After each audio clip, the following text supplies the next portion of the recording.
kawan.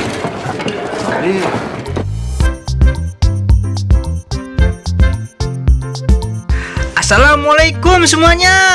Balik lagi dengan saya Bang Malik. Dan kali ini saya akan menceritakan alur film yang berjudul Escape from Pretoria. Film ini sendiri dirilis tahun 2020, di mana mengisahkan dua tahanan politik yang berjuang untuk kesetaraan ras di negara asalnya, yaitu Afrika Selatan. Dan bagaimana keseruannya? Penasaran ya kan? Ya kan? So, tok ayam. Langsung saja ke alur ceritanya.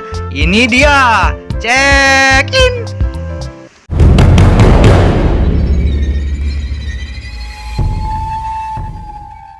Cerita ini diawali dengan di scene pada tahun 1973 di Afrika Selatan. Diskriminasi ras masih sangat keras.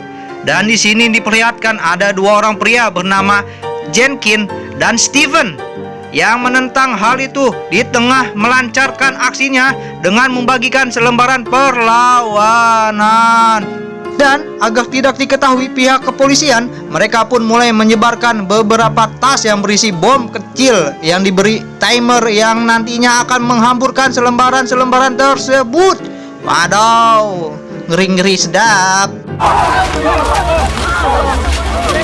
Namun sialnya, aksi Jenkins dan Stephen ini ketahuan dan mereka pun tertangkap. Dan setelah tiba di kantor polisi, istri Jenkins yang mengetahui hal ini langsung mendatanginya dan memberikan bantuan berupa uang. Jenkins pun terburu-buru mengambil uang tersebut. Agar uang tersebut bisa tersembunyi dengan aman, ia pun pergi ke toilet dan memasukkan uang itu ke dalam botol kecil. Dan setelah itu, ia pun memasukkan ke lubang bohol. Aduh. Dan beberapa hari kemudian, persidangan Jenkins pun dimulai dengan barang bukti berupa mesin tik yang banyak banget. Hakim di sini menganggap mereka seperti teroris dan memberikan hukuman yang paling berat, yaitu 12 tahun untuk Jenkins karena merakit bom untuk selebaran itu, sedangkan Stephen selama 8 tahun sebagai kaki kanannya ya guys. Waduh. Tentu saja keputusan hakim ini membuat para peserta sidang langsung berdiri dan gak terima. Namun apa boleh buat, hakim sudah memutuskannya. Dan dari sini mereka pun dibawa menuju penjara Pretoria. Dan sampai di penjara tersebut, mereka langsung disambut kepala sipir dan menjelaskan beberapa aturan yang harus ditaati. Di antaranya tidak boleh ada radio, pena, dan surat kabar. Apalagi HP belum ada boy. Dan selama perjalanan menuju selnya, Jenkins pun memperhatikan setiap detail penjara, dari mulai gerbang dengan model hidrolik, kunci yang digunakan untuk setiap gerbang, sampai penjaga yang bersenjata. Widih, teliti banget nih Jenkins ya. Perjalanan Jenkins yang singkat ini berhenti di ruangan penjara dengan nomor 17 dan Stephen di sebelahnya. Dan untuk meyakinkan hal itu, mereka pun saling memukul tembok dan memberikan isyarat. Widih.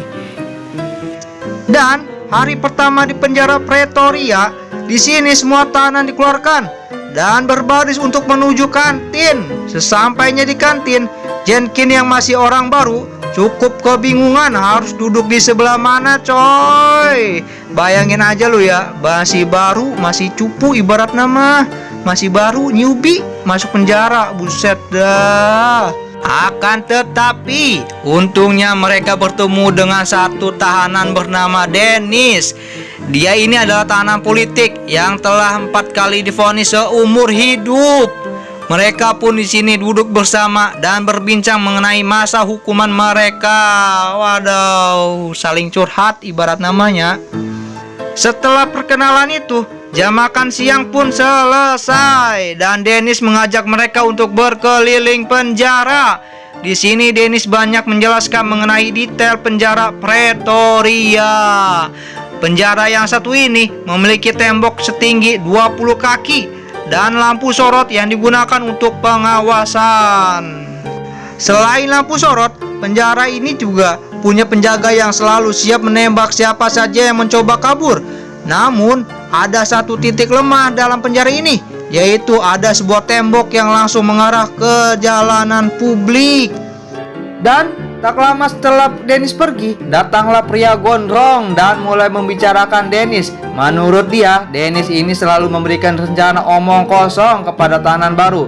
Pria yang ternyata bernama Leonard ini mengajak Jenkins dan Stephen untuk benar-benar menjebol penjara ini. Dan sampailah di hari ke-23. Hari demi hari, Jenkins menghabiskan untuk memikirkan ratusan rencana yang muncul di otaknya. Namun, setiap rencana yang dipikirkannya selalu berakhir buntu.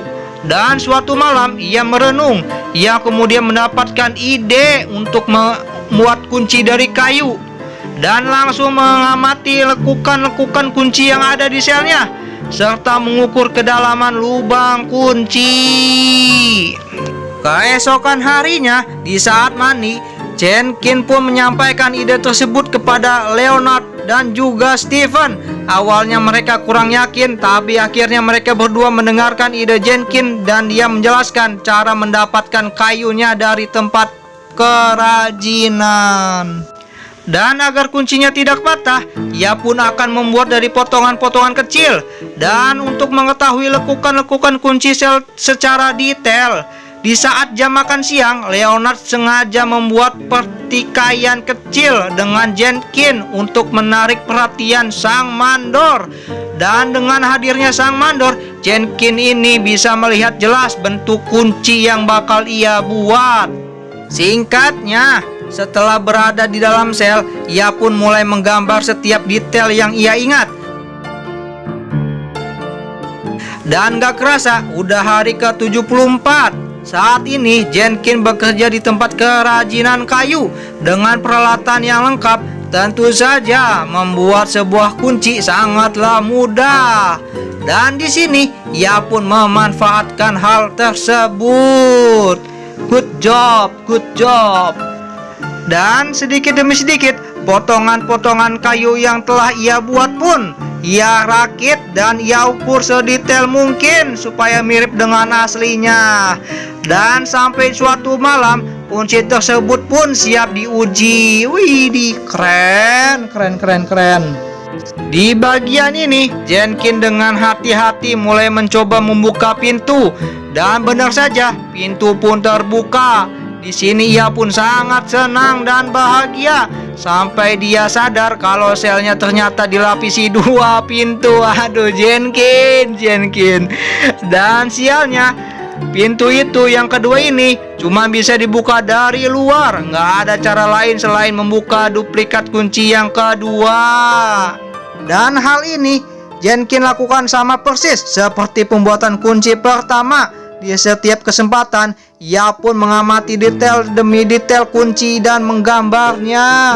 Singkat cerita, Jenkins pun berhasil membuat duplikat untuk kunci yang kedua. Dan di hari ke-100, para tahanan membersihkan dan mengepel luar sel. Kesempatan ini Jenkins gunakan untuk mengetes kunci yang ia buat. Dan rupanya kunci itu pun berhasil untuk mengunci pintu. Tapi pas dia mau coba buka lagi, kunci tersebut malahan patah dan sangkut di dalam. Sial, aduh. Di sini, ia dengan segala usahanya berusaha mengeluarkan potongan kunci itu dari dalam lubang kunci tersebut. Namun masalahnya, pintu tersebut kuncinya masih nongol keluar. Dan saat penjaga datang untuk mengunci setiap sel, ia pun sempat heran sebentar karena ia melihat kunci pintu Jenkins di selnya menonjol keluar. Namun, dia tak mempermasalahkan hal tersebut. Di sini, Jenkins pun merasa lega. Masalah selanjutnya adalah bagaimana cara mereka membuka pintu kedua dari dalam, sedangkan lubangnya ada di luar. Dan di saat sela waktu bersih-bersih, Leonard pun mulai memberikan ide dengan menggunakan sapu melewati jendela. Namun Jenkins menjelaskan itu percuma jika hanya kunci saja bisa masuk tanpa bisa memutarnya. Obrolan yang intens ini hampir saja ketahuan oleh penjaga.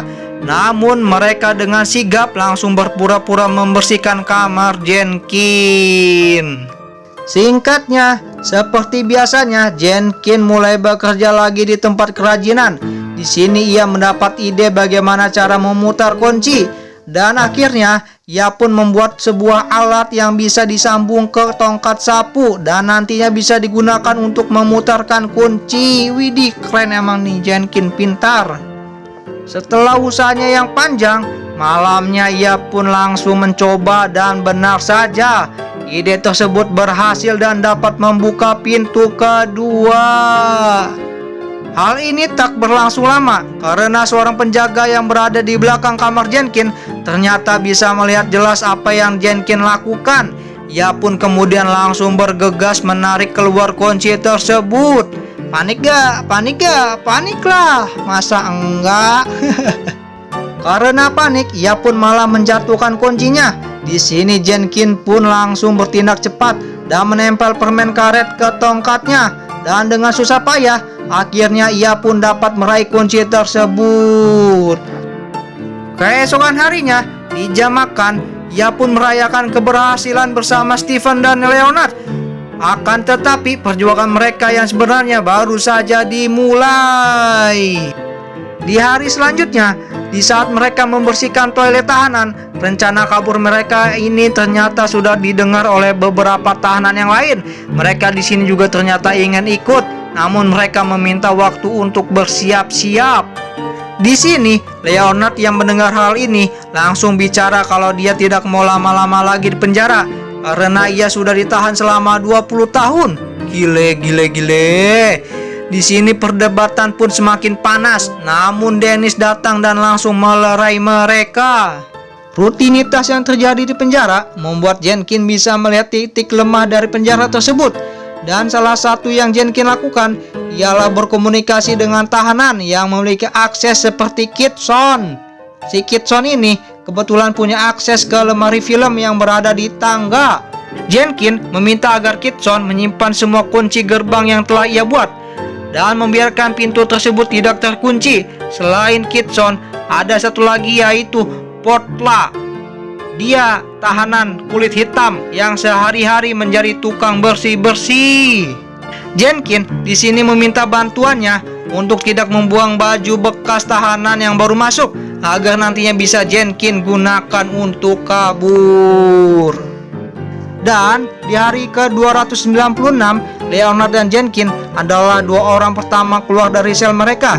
Dan di tengah bunyi musik yang diputar sipir, mereka pun berjalan menyelinap untuk mengetes kunci-kunci yang mereka buat.